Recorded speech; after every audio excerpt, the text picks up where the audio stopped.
sounds fun anymore. Whatever happened to fun? The Drag Dungeon Podcast with your hosts, Jay and John. Hey! Welcome back to the broadcast, your favorite podcast. You asked for this shit. If you're easily offended, we don't recommend it. You asked for this shit, so here it is. You. I'll tell you how I'm doing. Not well, bitch. And just like that, episode 6, it just keeps getting better and better. Am I right? Oh my god, let me tell you. My jaw just drops open as I'm watching this. I'm like, I can't even believe what I'm watching. I hope that HBO is negotiating those contracts for season 2 if they haven't already, because I need more Che Diaz in my life. Oh my god. Like, okay, so I don't know, like right away I just want to point out that this episode, if you notice, was directed by Cynthia Nixon. I did notice that. And I saw some Instagram posts. She was real proud of it too. You know, they always put on their their readers, and they hold a clipboard or something when they're doing, when one of the stars of a show. I'm sure they did this on like Friends or something too, or Lisa Kudrow or somebody. Well, she's actually likable, so that's different. But they're always real proud of themselves. I'm like, this is like a gift, right? It's not because of your talent. Right, and there's another show that Cynthia Nixon's going to be on. If you saw, they showed the trailer preview for. It looks like sort of Downton Abbey looking thing. The Gilded Age. Age. Some sort of is that what it is? She had some deal, I guess, with HBO, to do some series for them, because this is still with you know what I mean? Yeah. They must really like her. They must like her. Does. I'm glad somebody does. I liked her in the original series, but something happened, and the wig is bothering me now. But that Gilded Age show does look good. But, the HBO deal thing, that's what they accused Kim Cattrall of demanding when they were trying to do the third movie. They said Kim wanted a guaranteed deal or a spinoff for Samantha. And she denies all that. Of course, I have no idea who's telling the truth in any of this. I don't really believe her or Sarah Jessica Parker. But anyway. Well, right. Who can you believe? Especially when it comes to so many of these ensemble casts that are all women. There's always stories about somebody wanting something more than the other person. I mean, look at Designing Women when Delta Burke left. I'm sure there was some drama. She probably wanted to be, wanted something that they wouldn't give her. Or, it's always that kind of shit. More food. Sorry. More food for craft services. Oh my god. She wants more buffalo chicken. More bread. Oh god, that was awful. We love you, Delta Burke. Liz, get on the phone with Delta's people and tell them that we hope the interview's still on. Okay, we got to get into the episode or people are zoning out. Okay. Oh my god. And just like that, episode 6, Carrie is doing a walkthrough of her new pad. Thoughts? It's very modern. It's a white box in the sky. Well, I believe that apartment was very symbolic of a lot of things for Carrie, and she says it later in the episode. There's a couple things I think that's like this, about the whole it's really futuristic and it's better to look forward than to look back. And I really think that this episode was trying to tell us that changing the show and make it more modern doesn't make it better. Do you know what I mean? Yeah, very. I think this really stood for that. I think you're right.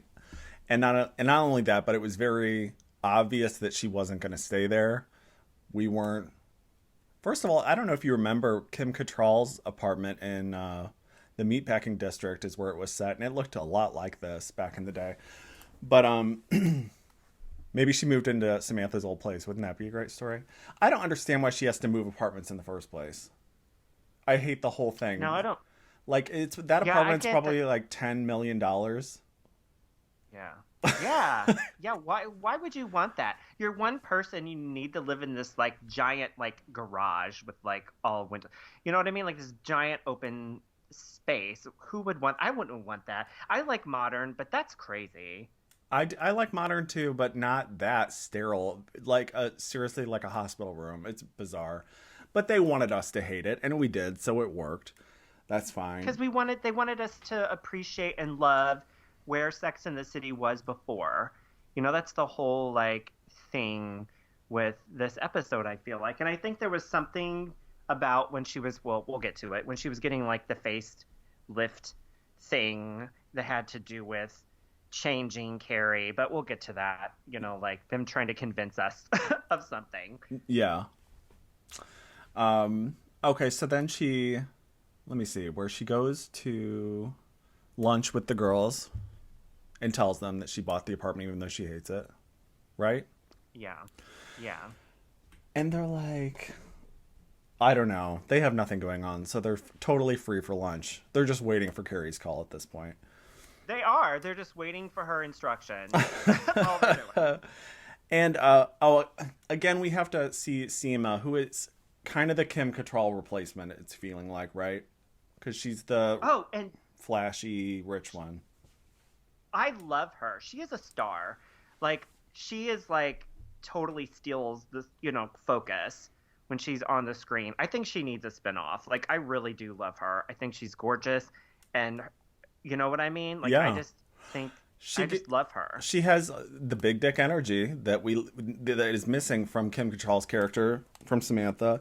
And I think they should cut out Miranda's professor entirely and give us Seema. That would have worked for me.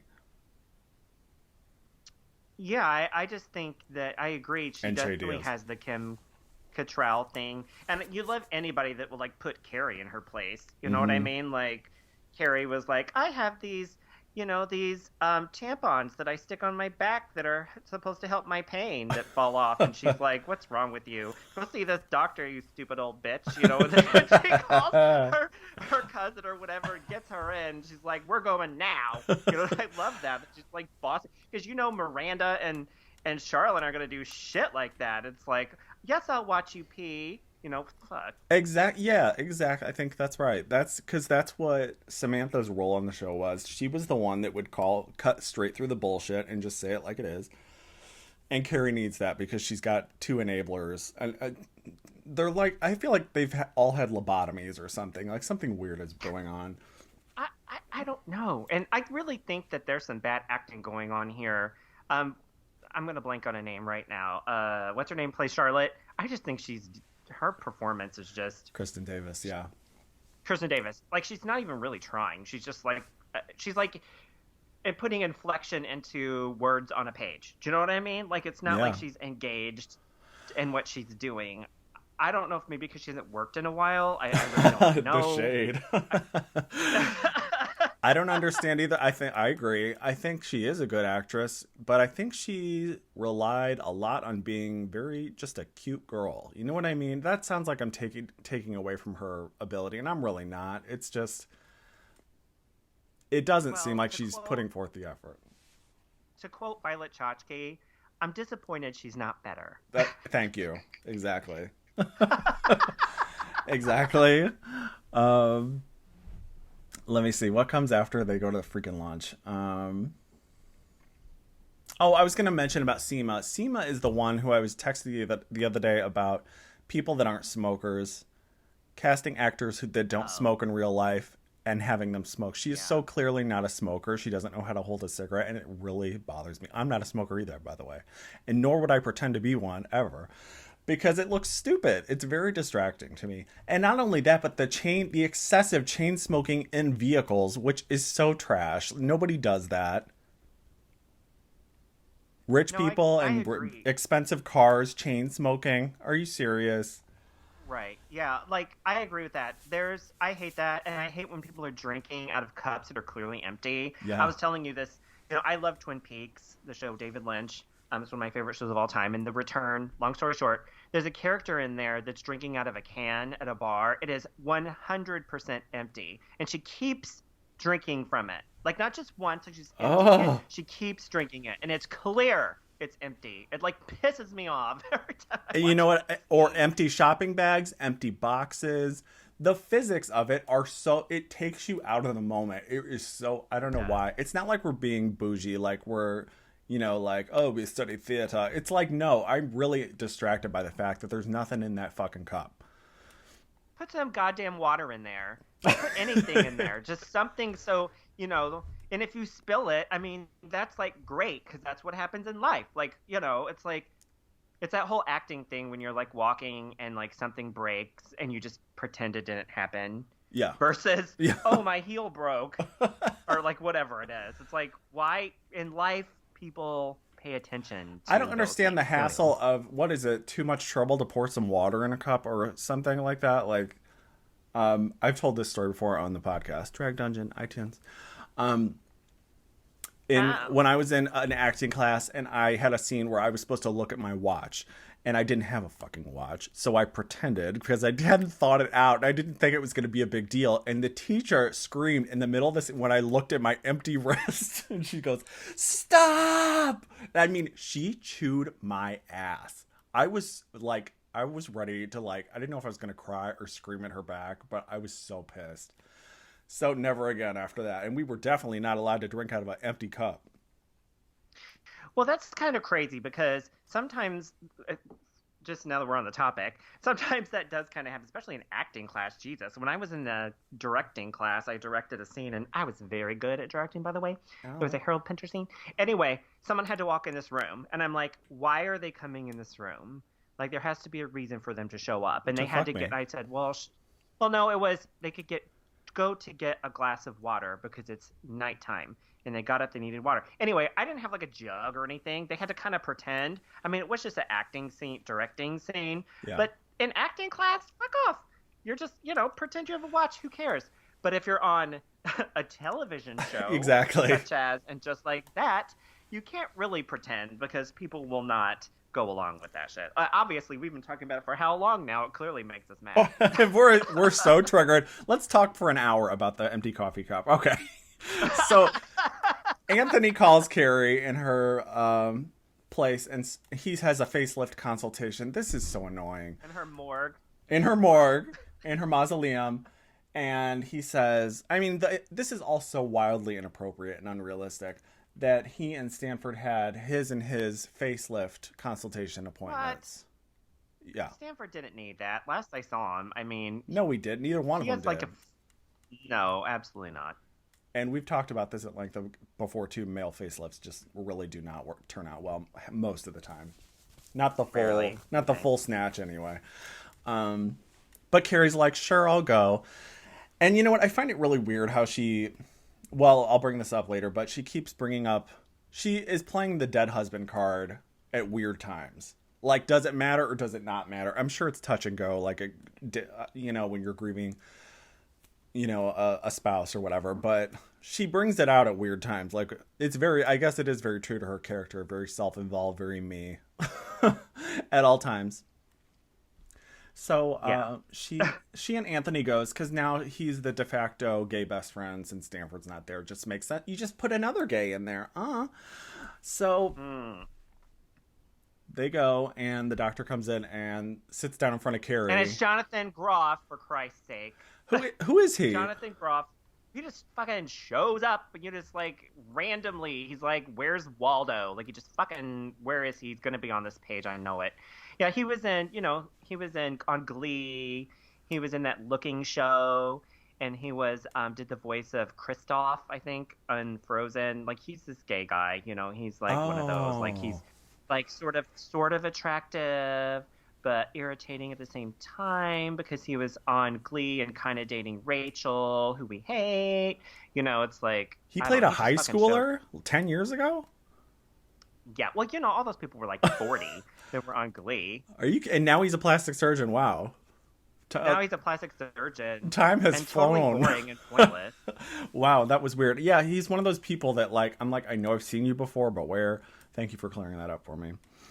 And okay, so I have to say about this scene, there was a lot of things that happened in this that would not happen. Like, no doctor, no doctor is going to look you in the face and say that you're hot. Oh, you don't need. It doesn't have to do with if you need a facelift. It doesn't have to do with that. No. Like cosmetics, it doesn't have to do if you need. Oh, do I need a facelift? A doctor is never going to tell you if you need or don't need a facelift. It's not about that. And to say to your face, oh, you don't need when you're hot, that would never happen. I've been to dermatologists, 100%, that would not happen. Let me tell you, I've been to doctors that were not even cosmetic surgeons or estheticians or dermatologists, and they've offered their advice or suggestion on things that I should do. So, yeah. Nobody ever looked at me, and it's not because I'm busted or anything, but been like, oh, damn. Like, I've gone for consultations for things and had them, not a facelift, obviously, but, had them offer things that, like, I wasn't even, like, searching out. But anyway, I digress. Right, they want it. Well, they want to sell you shit. It's a business. But also the fact is they might say something like, well, if you don't like the lines on your face, you could do this. You know, they're going to say that, or there's this option if you want. They're not going to go, ew, yes, you're a wrinkle-ass old bitch. You know, you're a pasty hag on your deathbed. You know, they're not going to do that. Nobody's letting you out. You're hot. You don't need it. Yeah, they're not letting you out of the door without getting Botox, first of all. Any doctor you walk into now, pretty much, after a certain point, because that's just easy money, and it's temporary, and it doesn't matter. So it's just like, whatever. He would have been shooting him up right there like heroin, like a heroin addict. Yeah. Yeah.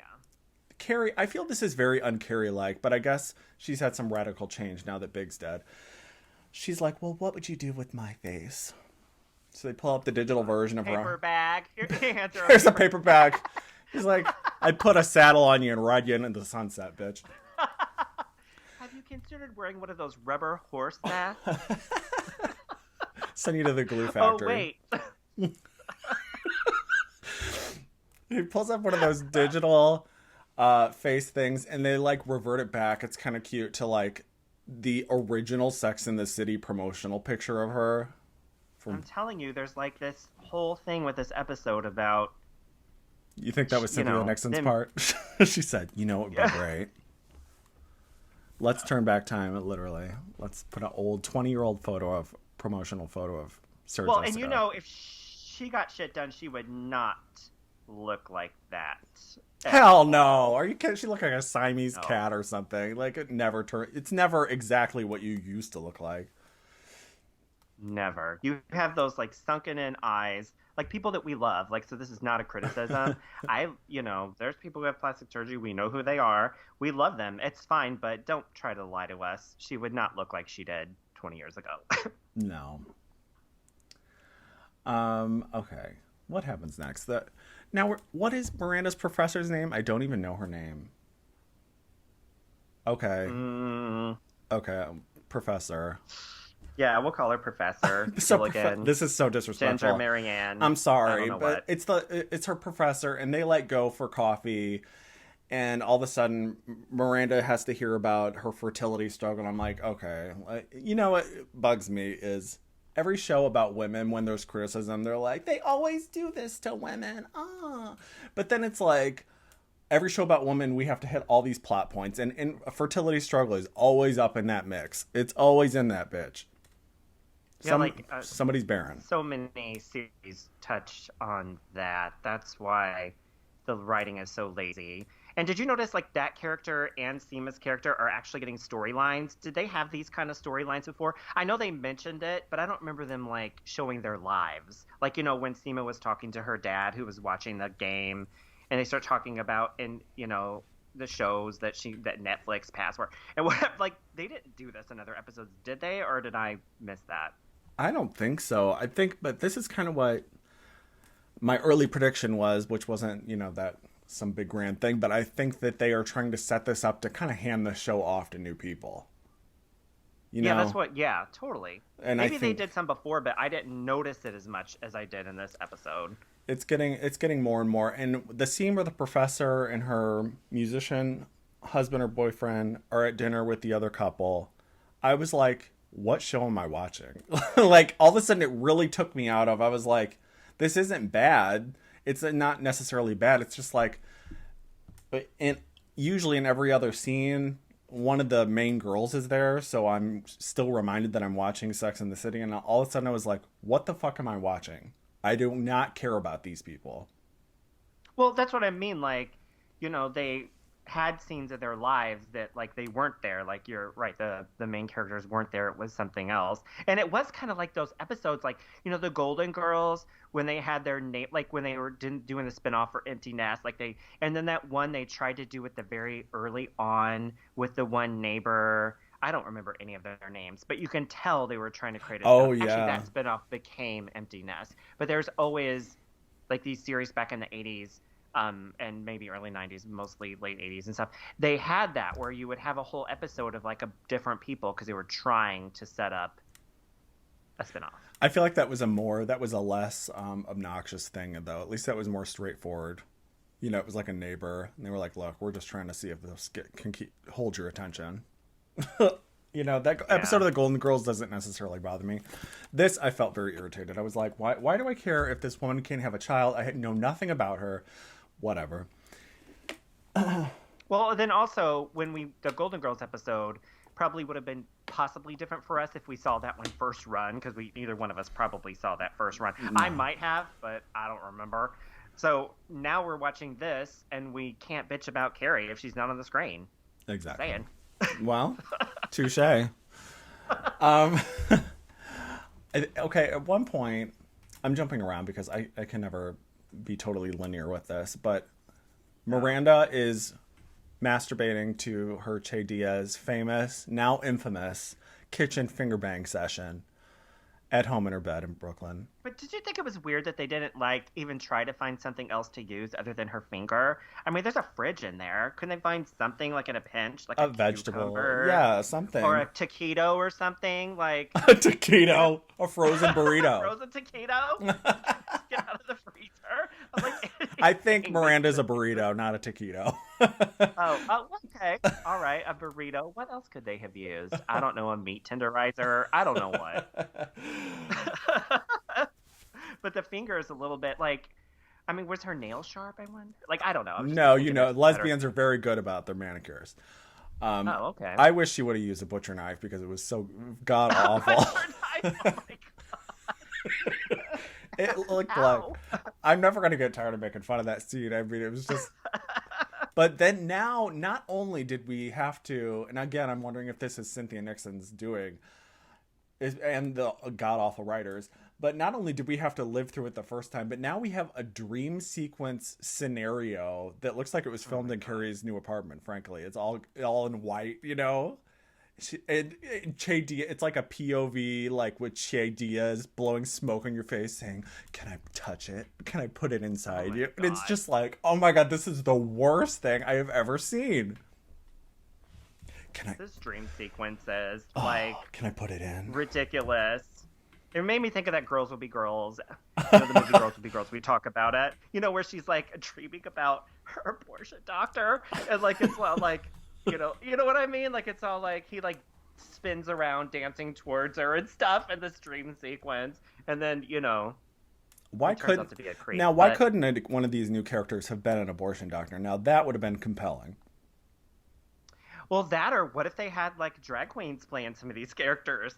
That would have been great. They may as well be. There's a guy, like Girls Will Be Girls. There's a drag queen doing And Just Like That parody on YouTube now. It's pretty funny.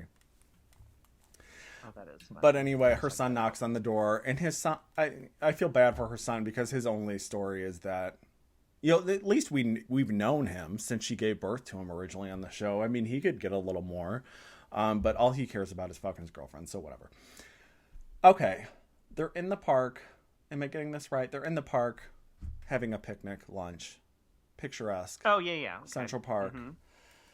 And Miranda, I guess now I forget from the last episode, she's fully acknowledged that she's an alcoholic and maybe a lesbian or whatever. So this is her big scene where she has to basically tell uptight Charlotte that she, got finger banged by Che.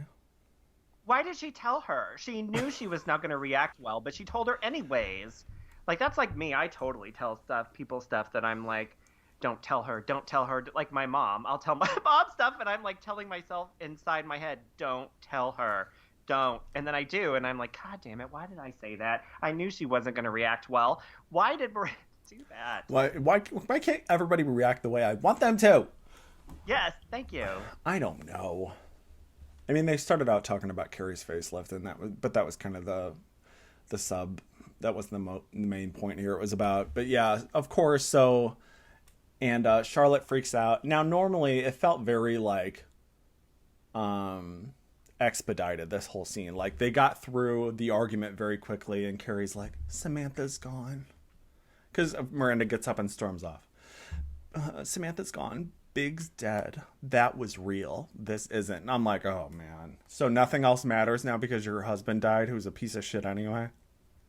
I'm telling you, nothing. Like, that's it. It's like, I've been reading all this stuff about Big and, like, you know, like people questioning whether there were like some, you know, flashbacks that they were like cut out because of Chris is, you know, he is in trouble or whatever. Mm-hmm. And like, you know, we saw the thing about them changing the ending.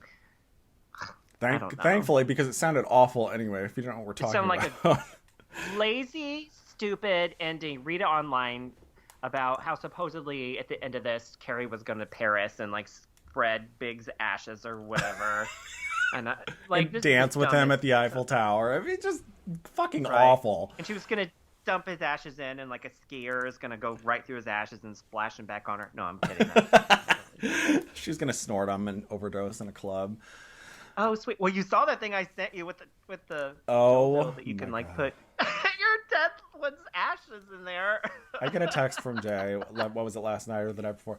Of a dildo, a glass dildo. Is it a real thing that you can put ashes in and and fuck yourself with your dead loved one's ashes? Is that a real product? Because I want it.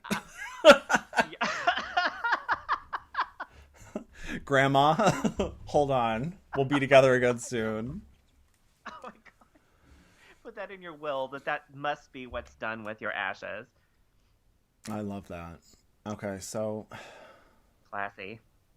Oh, I love what Charlotte says. That, you're not progressive enough for this. Now you're having non-binary sex?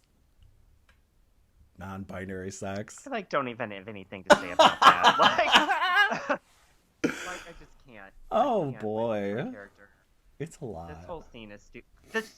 This whole scene could have been avoidable. That's what's annoying. Like if Miranda just wouldn't have said anything, they could have just had a nice goddamn lunch and I don't know what. It's a lot like Housewives. Like, can't we just have one nice lunch? Look at this beautiful. Look at the tablescape that Charlotte has put forth the effort, because you know that was her. She brought a fucking picnic basket, non-alcoholic rosé. I mean, cheese on a fucking cutting board. The whole thing is so beautiful. It's right out of charcuterie. My drag name, charcuterie. Charcuterie. I think I went to high school with her. Charcuterie. it's a lot. Let's see. Oh, there's a storage unit scene that was totally unnecessary. I hate the storage unit because on the side of each box is clearly an inventory list of what's in that box. It's clearly been done by professionals, yet they're randomly slicing open boxes with box cutters that Charlotte keeps in her purse.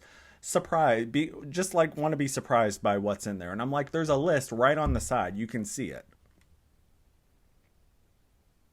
Well, yeah, and then I love that Carrie's like, when Carrie like looks in the one and finds Big's records and like has a little mini breakdown, then he tells Charlotte, "So you're gonna have to open these boxes and tell me what's in them." I'm like, "Bitch, no!" And Charlotte's like, "Are you sure?" I am not doing that for you. No problem. Right. I would tell her all horrible things like, "Oh, it's Big's," I would like, I don't know what, like, "It's his anniversary present to you," and "Oh, look, it has a crack in it." Just kidding. I would fucking, that's so rude. You're gonna have to look and tell me what's in them. I think that they have.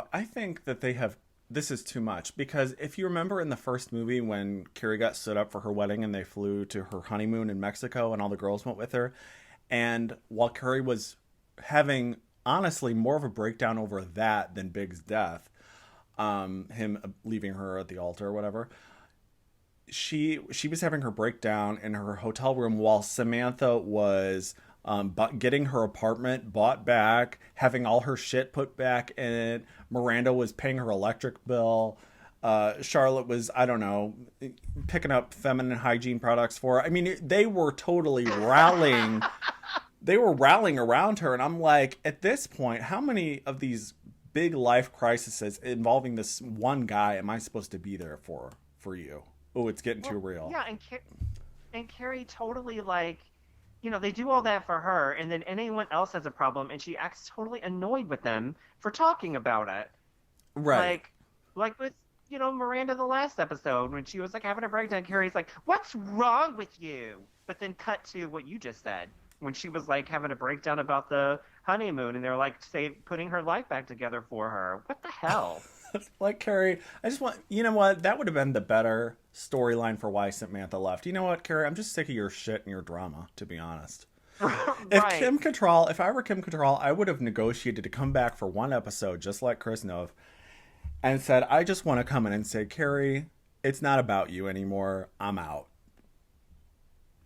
To me, that would have been iconic. But she kind of did that on Piers Morgan, which I loved anyway. Let's go to... That was probably enough. Yeah, probably was. Let's go to Carrie and Seema are in the dress shop with 10 dresses in it. Is that the next scene, logically? I'm probably skipping something, but who cares? So. We'll go with that. Let's just roll with it. Okay, they're in the shop, the Indian dress shop. And Seema's like, my parents keep asking why I'm not getting married. And I'm like, are they? Like, at that point, I think once a woman hits her 50s and she's not married, you just kind of accept it. Even Indian parents or any parents that are traditionally, like, traditional. Well, and I don't know the culture with that. Maybe they do still ask them. But how do you feel about that whole cultural appropriation versus cultural appreciation? Because they definitely made sure to tell us. Right, how to feel. This is not cultural appropriation. It's, like they said it really slow, cultural appreciation. Like, how did you feel about that? Well, what they didn't show is that in next week's episode, the professor is going to tell Miranda she gives her a pass to use the N-word. No, I made that up. No, I don't like it. I think it's dumb. It just feels so... You can wear... Especially after the second movie, what, did Carrie have some big revelation that about cultural appropriation like the rest of the world? That's what I was talking about earlier. Yeah. This reminded me of, yeah. Because that second movie, they were basically in brownface doing Lawrence of Arabia or whatever it's called. What's the movie? Yeah, that's... Riding camels. And I mean, you can't get more appropriation just because it's not black people, you know, which is especially problematic in American culture and history.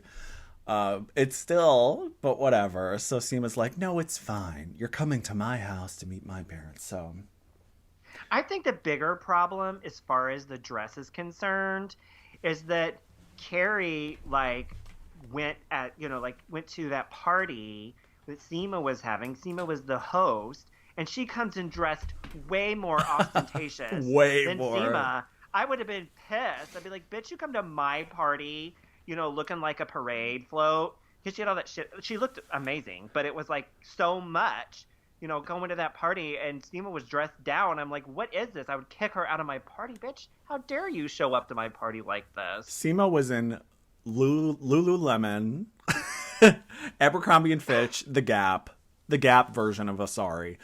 And Carrie comes out, yeah, exactly, looking like the Miami Sound Machine or whatever. I mean, it was crazy. But, and then, you know what? I don't find it believable that Carrie puts herself together and they never show her getting help. Like, you clearly cannot do that hairstyle by yourself. I would like to see somebody helping her get her shit together. Well, that outfit that Carrie was wearing was beautiful. And I saw somebody post on like Instagram, like that same exact outfit without the hair and stuff like that. It was, all of those outfits were beautiful. It was just crazy that she came in, you know, like dressed like a, you know, like so amazing and to a party, someone else's party. Like, that's something you would do, right? Well, I can't say it hasn't happened before. Like Scarlett O'Hara. On a TV show. Right. Scarlett Walking, O'Hara like- coming to Melanie's party wearing all red. Iconic.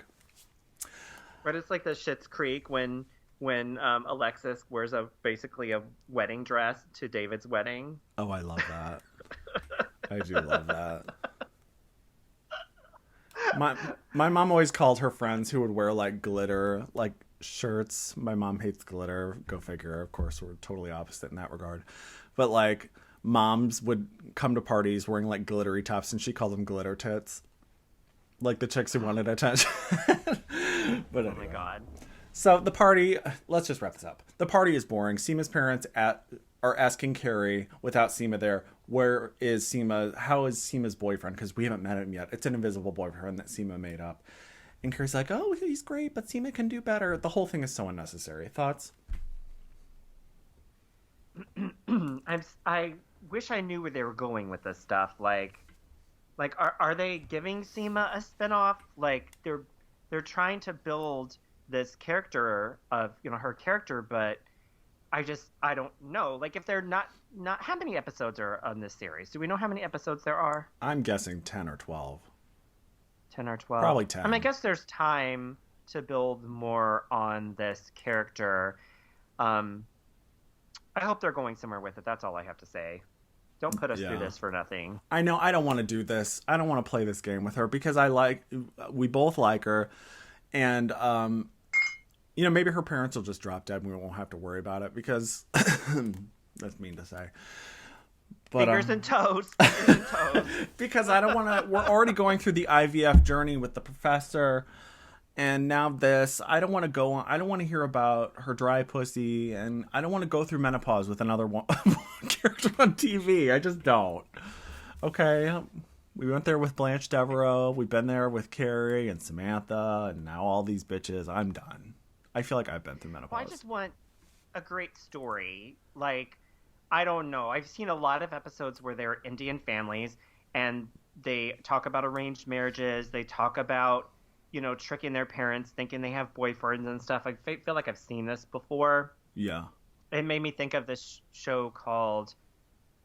Oh, I should not have brought it up because I can't think of the name. I think it's called Special. I think that's what it is. It's like this gay guy who has CP.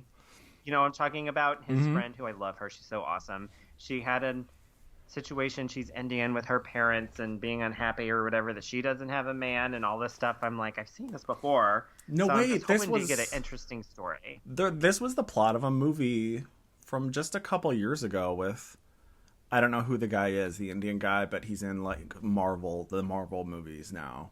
I forgot. It was an Amazon movie anyway. But yeah, and also 90 Day Fiancé. I love when they do.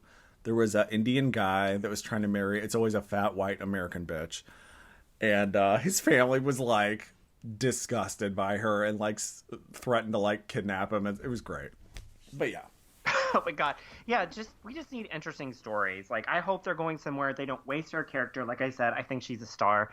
I think she's my favorite character on the show, I'm gonna say, and I hope they go somewhere with this and give her an interesting story. That's all I want. I would appreciate it. I'm just glad we didn't have to see, other than the dream sequence, Che Diaz or the podcast, the state-of-the-art podcast studio again. Oh my god! Do people have those? Are those real? I don't know. We're sitting here with like two like cans on a string, like 100 miles apart on a shitty Wi-Fi, a wonky Wi-Fi connection on Skype. I mean, if that's what Z-list writer Carrie Bradshaw has, she's living the dream. All she has to do is show up, or and she doesn't even have to do that now. She zooms and says some like inappropriate thing, and they're like, "Yeah!" and she collects a check. Like, I don't understand. I just wish she was writing something. They did do a little narration at the tail end of this episode, which I appreciate. And she put on her Carrie necklace and walked out of the house again, looking completely styled. Brad Goreski had just left the building, the premises, but we did not see him because her hair is curled. She didn't do all that shit herself. Anyway. Do any of these people have hobbies? Like, did you see any hobbies? There's no room for hobbies. There's too many characters. Did anybody say they played tennis or sword fight or scuba dive? Did anybody mention that they have any hobbies? Have we gotten any more out of these characters other than their bullshit? No. I mean, Charlotte used to play tennis back when she was married to Kyle MacLachlan. Oh, I love Kyle MacLachlan. He's like one of my favorite actors of all time. Yeah. Desperate Housewives record. too. Anyway, episode 7 is them. coming up soon, and we will begrudgingly watch that too and report back. Thank you. Yes.